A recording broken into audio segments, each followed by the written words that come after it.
അവൻ ഒരു free bird ആയിട്ട് പറക്കാൻ വിട്ടിരിക്കല്ലേ.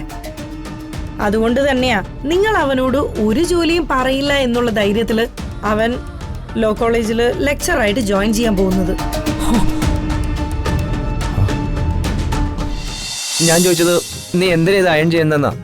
ഓ അതാണോ? ഇതൊരു കോട്ടാ, എന്റെ മാനം രക്ഷിച്ച കോട്ട്. ഇയാളെ ഒന്ന് മൂപ്പിച്ചിട്ട് തന്നെ കാര്യം. ഇത് നിശാന്തേട്ടന്റെയാ. നിശാന്തേട്ടനാ?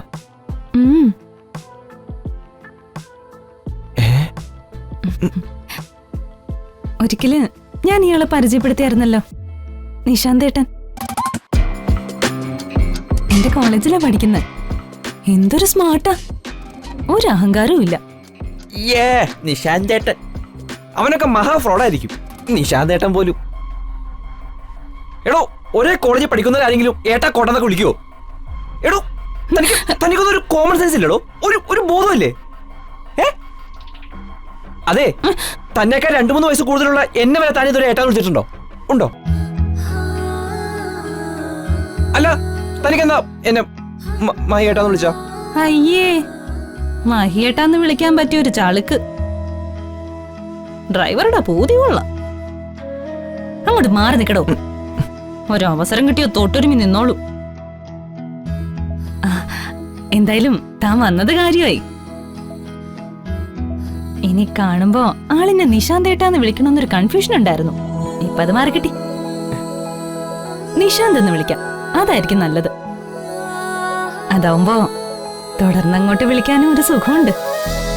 ആളിനും അത് തന്നെയായിരിക്കും ഇഷ്ടം. നിശാന്തേട്ടെന്നൊക്കെ വിളിക്കുമ്പോ ഒരു പ്രായം കൂടുതൽ പോലെ. ഈ കോട്ട് ഒരു തന്ന് എന്റെ മാനം കാത്ത നിശാന്തിനെ ഈ ചിഹ്നം എന്നും മനസ്സിൽ പ്രതിഷ്ഠിച്ചു വെക്കും. ഈശ്വര, ഇതിനെ കോളേജിൽ വിടണ്ടായിരുന്നു. കൈവിട്ടു പോവോ?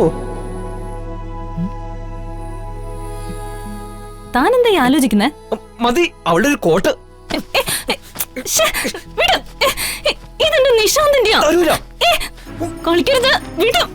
അത് ചുളുങ്ങും.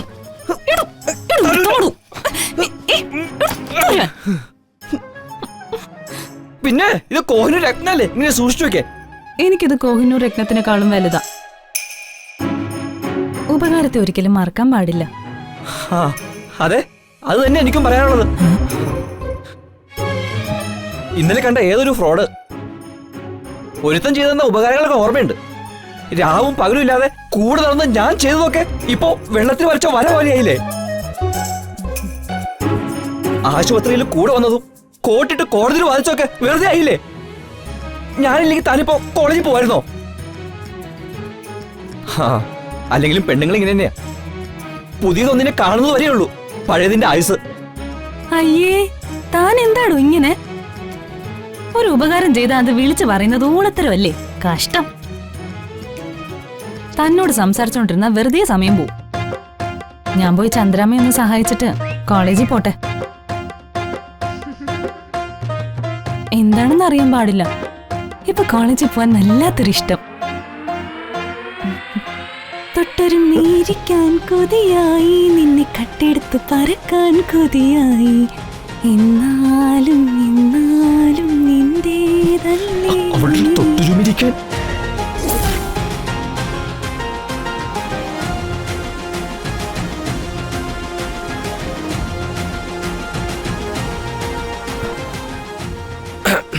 ഹലോ സാറേ, ആ ഗസ്റ്റ് ലെക്ചറുടെ വേക്കൻസിക്ക് ആളെടുത്തായിരുന്നോ ലോ അക്കാഡമിയില്? അപ്പൊ ഞാൻ ഉദ്ദേശിച്ച പോലെ തന്നെയാ കാര്യം. അല്ല, ഇപ്പൊ എനിക്ക് താല്പര്യമുണ്ട്. സാർ എന്തായാലും ഒന്ന് സംസാരിച്ചിട്ട് വിളിക്കേ. ശരി, ഓക്കെ. ഇനി ഇതേ ഉള്ളൊരു മാർഗം അവരെ തമ്മിൽ തെറ്റിക്കാൻ.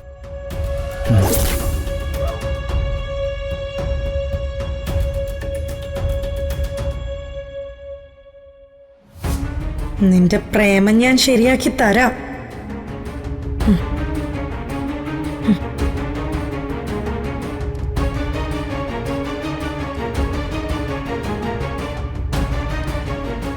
അമ്മേ.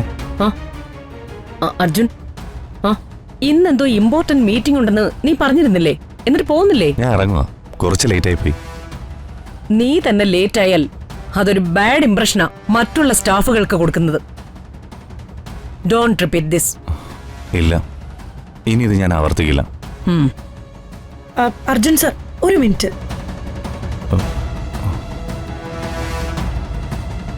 എന്താ? എനിക്കിപ്പോ ഒരു ഇമ്പോർട്ടന്റ് ആയിട്ടൊരു കാര്യം സംസാരിക്കാനുണ്ട്.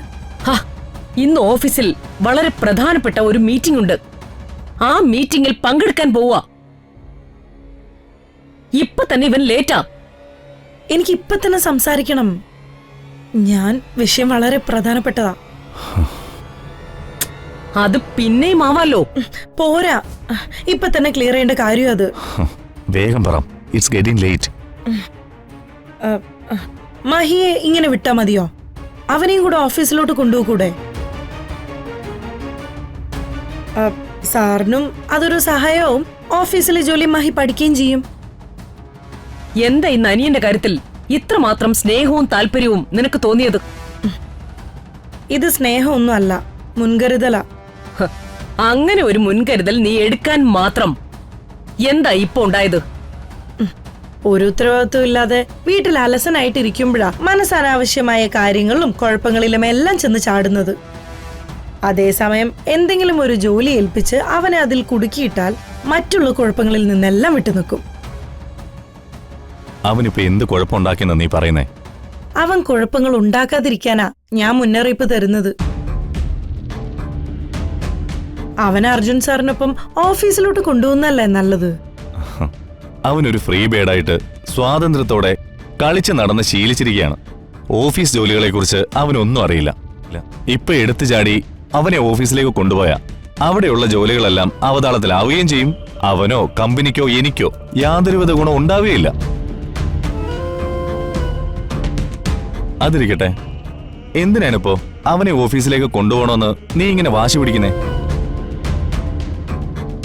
നീ ഇങ്ങനെ പറയാനുള്ള കാരണം എന്താണെന്നൊന്ന് പറ. അവൻ ഒരു ഫ്രീ ബേർഡായിട്ട് പറക്കാൻ വിട്ടിരിക്കല്ലേ. അതുകൊണ്ട് തന്നെയാ നിങ്ങൾ അവനോട് ഒരു ജോലിയും പറയില്ല എന്നുള്ള ധൈര്യത്തില് അവൻ ലോ കോളേജില് ലെക്ചറായിട്ട് ജോയിൻ ചെയ്യാൻ പോകുന്നത്.